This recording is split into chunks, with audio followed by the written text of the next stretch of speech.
ने जिस तरह से पहले वोटिंग करते थे भारतीय जनता पार्टी को, उसी तरह से वोटिंग किया है। बीजेपी जीतेगी और जी 3 लाख के आसपास जाके हार जीत होनी है। मोदी जी ने इतना काम करके दिखाया कि आज तक जो है किसी ने कोई काम इतना नहीं किया है। हमने भारतीय जनता पार्टी को दिए वोट, बस लड़ कोई रहे उससे हमें क्या लेना देना। कई योजनाओं से चलते आ रहे हैं और कैंडिडेटों की बात रही, मोदी जी जैसे चाहें उसे खड़ा कर दें और वही जीत जाएगा।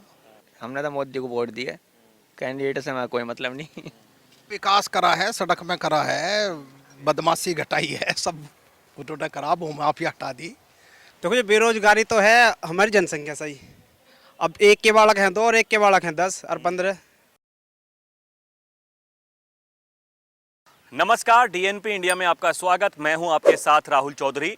तो आज हम मौजूद हैं गाजियाबाद जिले के गांव असालत नगर में। आपको बता दें कि त्यागी बाहुल्य ये गांव है और यहां पर हम चुनाव से पहले भी आए थे और अब जब चुनाव खत्म हो गया है तो आज एक बार फिर से हम यहां पर आए हैं। और आज यहां पर आने का कारण ये है क्योंकि इस बार कहा जा रहा है कि गाजियाबाद सीट पर भी टाइट मुकाबला है, क्योंकि यहां से बीजेपी आरएलडी गठबंधन से अतुल गर्ग को उम्मीदवार बनाया गया था, जबकि सपा और कांग्रेस गठबंधन ने यहां पर डॉली शर्मा को टिकट दिया था ये चुनाव जीतने के लिए। और ऐसा कहा जा रहा है कि इस बार बीजेपी आरएलडी गठबंधन होने के बाद में जो सवर्ण जातियां हैं वो इस बार उन्होंने बीजेपी को वोट नहीं दिया है। तो क्या इसमें सच्चाई है, मैं यही बात जानने के लिए यहां पर आया हूं। यहां पर देखिए बुजुर्ग भी हमारे साथ में हैं और कुछ युवा साथी भी हैं। मैं इनसे बात करूंगा और जानूंगा कि आखिर चुनाव खत्म होने के बाद समीकरण क्या कह रहे हैं और यहां पर किसकी जीत होने वाली है। तो चलिए चर्चा की शुरुआत करते हैं। जी, आपका नाम क्या है? रमेश त्यागी। तो कैसा लगता है आपको, चुनाव कैसा रहा और किसका पलड़ा भारी लग रहा है? ये कहा जा रहा है कि त्यागी समाज इस बार वोट नहीं दिए हैं, तो क्या इसमें कुछ सच्चाई है? नहीं, इसमें कोई सच्चाई नहीं है। हमारी जो लोकसभा है गाजियाबाद, उस पर त्यागियों ने जिस तरह से पहले वोटिंग करते थे भारतीय जनता पार्टी को, उसी तरह से वोटिंग किया है। थोड़ा बहुत इधर उधर कुछ बहुत मामूली होगा तो अलग बात है, वरना सब जिस तरह से पहले बीजेपी को वोट किया था उसी तरह से किया है। कोई खास अंतर नहीं पड़ा। तो मतलब चुनाव में हार जीत में कितना अंतर आप मान रहे हैं? क्या समीकरण बिगड़ सकता है इस बार? पहले की जो जीत थी वो 5 लाख से ज्यादा थी, इस बार कैसे मान रहे हैं आप? हाँ, ये हो सकता है वोटिंग कम होने की वजह से कुछ मार्जिन कम रह जाए, लेकिन अच्छी लीड से जीतेंगे। और भारतीय जनता पार्टी का कैंडिडेट जो है अतुल गर्ग, वो अच्छी वोटों से जीतेंगे और उनकी जीत में कोई संशय नहीं है किसी तरह का भी। चलिए देखिए, और भी लोग मौजूद हैं, मैं इनसे बात करता हूं और जानता हूं कि इनके कैसे विचार हैं। ये आपका नाम क्या है? ज्ञानेंद्र त्यागी है जी। तो आप मुझे बताएं कि कैसा सोचते हैं आप इस चुनाव को? चुनाव खत्म होने के बाद में समीकरण किस तरह के बन रहे हैं? हार जीत किसकी होने वाली है, कितनी बड़ी कितनी छोटी? हार जीत तो बीजेपी जीतेगी और जी 3 लाख के आसपास जाके हार जीत होनी है। मतलब 3 लाख की मान रहे हैं आप? 3 लाख की मान रहे हैं जी हम। पहले जब वीके सिंह लड़े थे, जब 5 की थी, कुछ उसमें से घटी है, पर हार जीत 3 लाख से कम नहीं होगी, ऊपर ही होगी। तो मतलब इसके पीछे का क्या कारण है? क्यों लगता है आपको कि देखिए पहली बार की जो जीत थी वो 5 लाख से ऊपर थी, इस बार जो जीत का अंतर है वो कम होने का पीछे कारण क्या है? कम होने का कारण एक तो 3 छुट्टियां लगातार पड़ेगी, लोग जम्मू कश्मीर और उधर घूमने चले गए। मेन बात है ये भी, 3 छुट्टियों में शहरों का आदमी सब घूमने चला गया। एक गर्मी का था और तो कोई ऐसा कारण नहीं है। गाँव मतलब लोगों ने छुट्टी को एंजॉय करना ज्यादा जरूरी समझा? ज़्यादा जरूरी समझा जी, छुट्टियां नहीं होनी थी। ये चुनाव अगर बुध वाले दिन या बृहस्पति वाले दिन होता तो वोटिंग ज़्यादा होती। हाँ, बिल्कुल पक्का। चलिए देखिए, इनका कहना है कि जिस तरह से जो वीकेंड हुआ, शुक्रवार को यहाँ पर चुनाव थे, फिर शनिवार और रविवार 3 दिन की छुट्टियां हो गई तो लोग घूमने के लिए निकल गए हिल स्टेशंस पर। यह एक कारण रहा कम वोटिंग का, जो हार जीत का अंतर तय कर सकता है। कुछ और लोग मौजूद हैं, मैं इनसे बात करता हूँ। जी बाबा जी, आपका नाम क्या है? सोमनाथ त्यागी। आप कैसा समझते हैं इस चुनाव को? कैसा रहा चुनाव? किसका पलड़ा भारी रहा और क्यों? बीजेपी का भारी है। अच्छा, हाँ जी, बीजेपी का भारी है। उसमें कहीं है, कोई दौड़ में है ही ना। कोई नहीं है दौड़ में। कोई नहीं है। अच्छा, लोग तो कह रहे हैं कि ये जो राष्ट्रीय लोकदल साथ में आ गई इस बार, तो जाटों का वोट तो मिला, लेकिन जो दूसरी बिरादरी है इस बार उन्होंने वोट नहीं दी। न्यू तो 2-4 हो ही करें, 1-2% हो गए, कोई बात ना उसकी। उससे कोई फर्क नहीं पड़ता, उससे कोई फर्क नहीं पड़ता। हमारे यहाँ फर्क ही ना आप जी, समझे। यहाँ तो जो है बीजेपी बहुत बढ़िया बहुमत से जीतेगी, बहुत लंबी लीड लेगी, कम से कम जो है 4 लाख के आसपास जीतेगी। 4 लाख से जीत जाएंगे? बिल्कुल बिल्कुल है ये से, है ये से 4 लाख के आसपास जीतेगी, ये है मामला। देखिए, ये जो साथी थे इनके, ये कह रहे थे कि 3 लाख से जीत जाएंगे, इनका कहना है कि 4 लाख से जीत जाएंगे। देखिए, ये अपना अपना आकलन है। अब जब नतीजे आएंगे हमें तभी पता चलेगा कि हकीकत में किस तरह के नतीजे आते हैं। लेकिन ऐसा ये मान रहे हैं कि जो बात कही जा रही है कि विरोध हुआ इस बार, वो ऐसा कोई विरोध यहाँ पर फिलहाल नजर नहीं आ रहा है। जी, आपका नाम क्या है? प्रमोद त्यागी। आप किस तरह से देखते हैं इस चुनाव को? अब किसकी जीत किसकी हार होने वाली है, क्या अंतर रहेगा? देखिए, जो क्षेत्र है, जो गांव है, गांव में संगठन ने, भारतीय जनता पार्टी का जो पूरा संगठन है, उसने बहुत अच्छा काम किया। और हम भी घूमे हैं, जगह जगह गांव-गांव हम गए हैं। और विधायक जी हमारे जो है साथ रहे हैं, हमारे साथ में रहे, मंडल अध्यक्ष भी हमारे साथ में थे। तो बड़ा अच्छा रिस्पॉन्स मिला हर जगह, हर गांव में बढ़िया मिला। और मेरे ख्याल से सीट जो है, पहले हम 5 लाख से जीते थे और अब की बार जो हम 8 के आसपास जीतेंगे। हमें अपना जो है पूरा ये आइडिया है और जीत हमारी सुनिश्चित है। जीत में कोई दिक्कत नहीं है, जीत तो हम रहे हैं। और केंद्र में जो सरकार बनेगी वो मोदी जी की सरकार बन रही है। 400 प्लस सीट हम लेके आएंगे। मतलब 8 लाख की आप जीत बता रहे हैं? जी, पहले से भी ज्यादा? पहले से भी ज़्यादा। तो इसके पीछे क्या कारण है? आरएलडी के साथ में गठबंधन हुआ, एक कारण वो भी है? डी के साथ में भी गठबंधन हुआ है और काम भी किए हैं। मेट्रो स्टेशन बने हैं, हाई स्पीड ट्रेन बनी है, चालू हुई हैं, और बहुत अच्छे रास्ते, सड़कें और पानी, ये सब हर तरह की सुविधा, और जन जन तक जो है लाभार्थियों को जो लाभ मिला है। मकान बने हैं, शौचालय बने हैं, और मोदी जी ने इतना काम करके दिखाया कि आज तक जो है किसी ने कोई काम इतना नहीं किया है। जी, आपका नाम क्या है? देवेंद्र त्यागी। तो त्यागी जी, आप मुझे बताइए, ये किस तरह से आप इस चुनाव को देख रहे हैं? अब देखिए, वोट तो डल चुकी हैं, जो उम्मीदवार हैं उनकी किस्मत ईवीएम में कैद हो चुकी है। आपको क्या लगता है किसकी जीत होने वाली है और उसके पीछे क्या कारण थे? हम तो देखो ही ज़्यादा सोचते ना, हमें तो जैसे हमारी टीम है, प्रमुख जी हैं, प्रमोद नाथ साहब है, जैसा ये कहते हैं वैसे ही हम वोट दें। अच्छा, तो इन्होंने इनको कहा बीजेपी को हमने डाली। अच्छा, ज़्यादा हम रिस्क लेते नहीं, हम तो इनके कहने पे, इनके पीछे हम तो। मतलब जो साथी कहते हैं उसी अनुसार चल रहे हैं। मतलब वो टीम है एक हमारी, हम सबसे पीछे है टीम, मतलब हम में जानकारी इतनी नहीं है। अच्छा, तो मतलब आपके हिसाब से सरकार ने ठीक काम किया, यही सोचते हुए आपने वोट दिया है? देखो, हम तो सरकारी कर्मचारी हैं, रिटायर है, सरकारी वालों को तो थोड़ा सा कष्ट था। और बाकी गांव समाज के साथ में? हाँ, उनके समाज की गैल, टीम की गैल है अपनी के। वोट भी हमने नहीं दी है बीजेपी को, इनके कहने से। जी, आपका नाम क्या है? मेरा नाम प्रदीप कुमार पांडे। आप किस तरह से देखते हैं इस बार चुनाव खत्म होने के बाद में यहाँ पर किसका पलड़ा आपको भारी दिखाई दे रहा है? यहाँ पर तो बीजेपी का ही दिखाई दे रहा है जी। और बीजेपी शायद भी जीत भी जाएगी यहाँ से। अच्छी लीडिंग देगी और काम तो खैर बीजेपी ने बहुत करे हैं और अभी भी कर रही है, परंतु ये अब पेंशनर के बारे में नहीं सोचते हैं, उन्हें सोचना चाहिए। तो कहाँ सोचेंगे पेंशन के बारे में? वोट आप दे रहे हैं, सरकार उनकी बनवा रहे हैं, उनको तो लग रहा है कि भाई सब कुछ बढ़िया चल रहा है, उन्हें क्या दिक्कत है? नहीं तो नहीं, पेंशन बढ़े ना, जो रुका हुआ है वो तो दे, वो तो देने का नाम ही नहीं ले रहे, मतलब। और तो मेरा सब ठीक है, मैं बीजेपी का, मतलब बीजेपी के सपोर्टर्स हैं, खाली मतलब जो है पेंशन चाहिए, जो पेंशन रुकी हुई है उसके लिए सरकार को काम करना चाहिए। बस यही है, और तो सब ठीक चल रहा है। जी, बाबा जी, आपका नाम क्या है? रघुनाथ सिंह। आप किस तरह से देखते हैं इस चुनाव को? कैसा रहा चुनाव? किसका लग रहा है पलड़ा भारी? चुनाव तो बढ़िया रहा, वोटिंग बढ़िया हुई है, बीजेपी जीत रही है, उसमें क्या दिक्कत है? बीजेपी जीत रही है। लोग तो कह रहे हैं कि टक्कर है इस बार। देखो, टक्कर तो जब आदमी लड़े तो कोई ना कोई ऊपर नीचे तो रहेगा ही, बस तो ज़्यादा और कहना ही क्या, बस बीजेपी जीत रही है, वोट दी है सब लोगों ने मिलकर। मतलब कोई सरकार के लिए कोई नाराजगी नहीं रही, उम्मीदवार के लिए कोई नाराजगी नहीं रही, खुल के साथ दिया। आया ये एक दिन है, हाँ काय को उम्मीदवार यहाँ आया, हाँ एक ही दिन आया बस यहाँ। तो मतलब किसके नाम पर वोट दी गई है?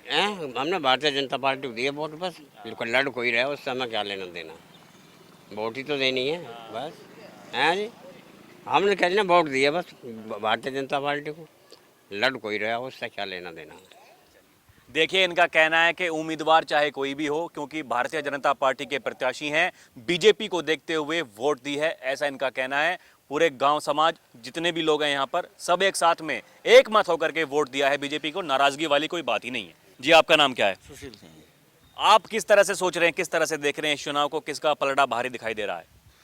देखो, पलड़ा भारी तो बीजेपी का ही है, लेकिन और जो पार्टी लड़ी है कांग्रेस ने भी अब पहले से अपना ज़्यादा शायद वोट मिलेंगे उस सब का, लेकिन जीत बीजेपी की होएगी।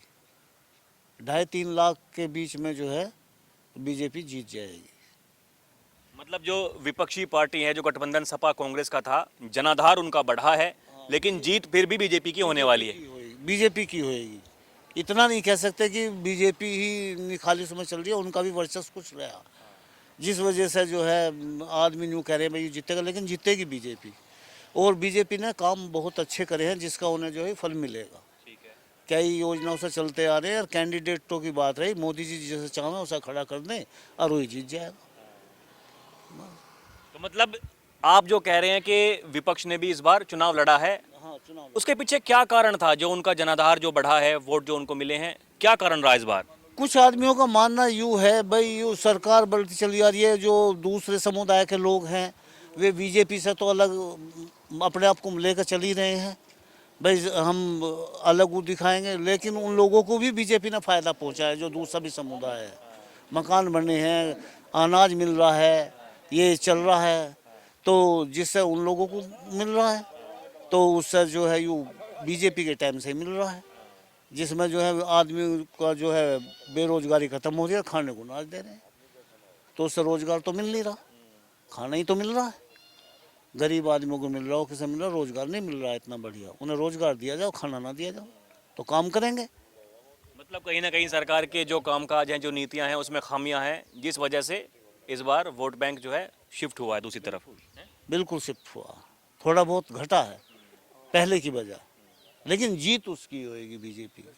देखिए, एक युवा साथी हमारे साथ मौजूद हैं, इनसे बात करते हैं, कैसा रहा इस बार का चुनाव? चुनाव बढ़िया रहा जी, फर्स्ट क्लास। किसका लग रहा है पलड़ा भारी साहब? बीजेपी का।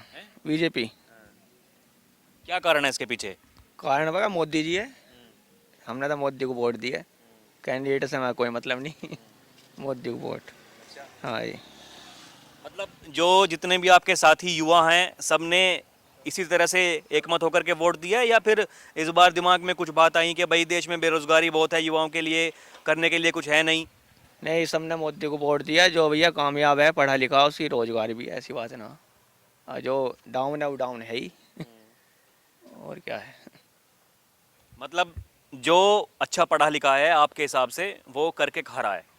हाँ जी, वो करके खा रहा है। जो पढ़ा लिखा कम है वो भी अपना हिल्ला कर ही रहा, चाहे कुछ भी कर रहा हो, छोटा बड़ा, ये है कहानी। तो मतलब सरकार को वोट दी गई है, मोदी के नाम पर वोट दी गई है, उम्मीदवार से कोई मतलब नहीं है?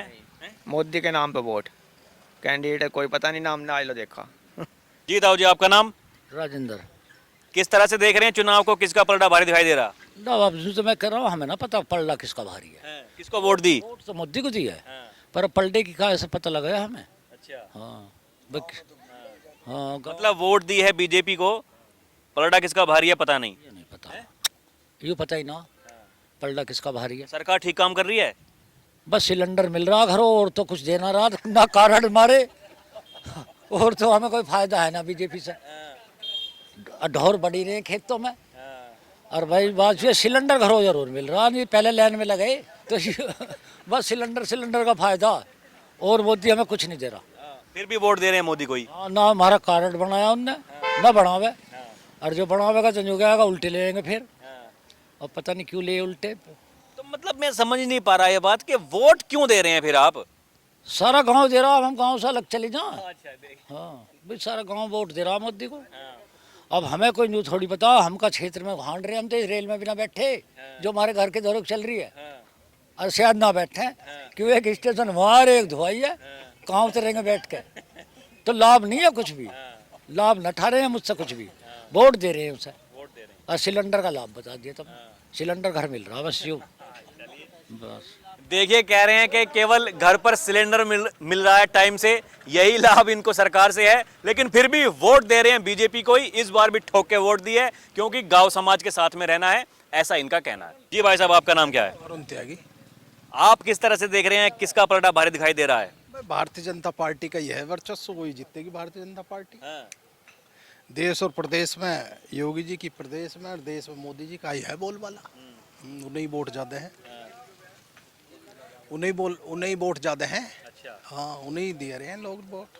तो मतलब कुछ पीछे कारण है उसके कि भाई उन्हीं को दे। उन्होंने विकास करा है, सड़क में करा है, बदमाशी घटाई है, सब उन्होंने करा, भूमाफिया हटा दी।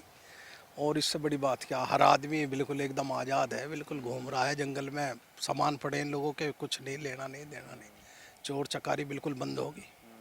तो इस चीज़ का प्रभाव तो है समाज के अंदर, उससे उन्हें वही वो मिल रही है। और मोदी जी काम बढ़िया कर रहे हैं देश के अंदर। जो विपक्ष ने इस बार मुद्दा बनाया, देखे गरीबी, बेरोजगारी, महंगाई, वो कह रहे हैं कि जो जनता है बहुत ही परेशान है, तो इस चुनाव में मतलब आपको नहीं दिखाई दिए कि वो मुख्य मुद्दे बने हों? मुद्दा बनाया, वो मुद्दा चला ही नहीं कहीं। उनका कार्ड कहाँ चला पूरे देश में, प्रदेश में जो है उनका मामला है। भाई बेरोजगारी तो इसलिए, जनसंख्या ज़्यादा है, जितना प्रयास कर सकते हैं मोदी जी कर रहे हैं ज़्यादा से ज़्यादा। जब देश की और प्रदेश की जनसंख्या इतनी है, कहाँ तक बेरोजगारी दूर होएगी बताइए। जितना प्रयास कर रहे हैं करने, और जो काबिल लड़का है वो आगे भी आ रहा है। देखिए ये राह में चलते चलते एक और युवा साथी यहाँ पर रुके, कुछ बात करना चाह रहे थे। क्या नाम है भाई आपका? सनी। आप क्या सोचते हैं कि देश में बेरोजगारी, जो विपक्ष कह रहा है बेरोजगारी है, गरीबी, महंगाई बहुत है, जो आम जनता है उसका जीना बिल्कुल एकदम दुश्वार हो चुका है? देखो ये बेरोजगारी तो है हमारी जनसंख्या सही। अब एक के बालक हैं 2 और एक के बालक हैं 10 और 15, तो बेरोजगारी तो बढ़नी है। रोजगार नहीं मिलेगा, वे फिर ठेली टपड़ी पाएंगे, फिर गाली मोदी जी को देंगे कि मोदी जी ये नहीं करते, मोदी जी वो नहीं करते, मोदी जी वो नहीं करते।